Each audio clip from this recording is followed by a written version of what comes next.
गाड्या सुटल्या।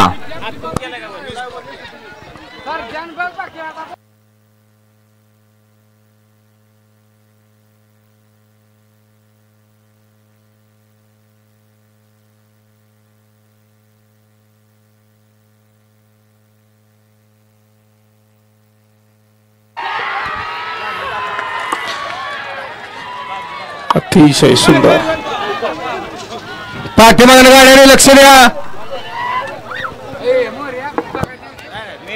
चिठ्ठी कुणाची बघितली जाणार नाही, समोरच्याकडे येऊ नका, तिथं जावा। पंच निकाल द्या। गड क्रमांक 11चा निकाल ऑनलाईन। गड क्रमांक 11चा निकाल आहे। तास क्रमांक 2 वर धावलेली गाडी श्रीनाथ साहेब प्रसन्न मोहिलचे तुम्हार कुमारी अंकुरण अंकिता निंबाळकर फलटण या गाडीचा 1 नंबरला विजय बैलगाडी मालकाचा विठ्ठलनाचा हार्दिक अभिनंदन। सुंदर अशी गाडी पळाली। बैलगाडी शौकीनांची इच्छा होती की बकासूर आणि सर्जा एकत्र पाहायला पाहिजे। दोन्ही बैलगाडी मालकांचं अभिनंदन।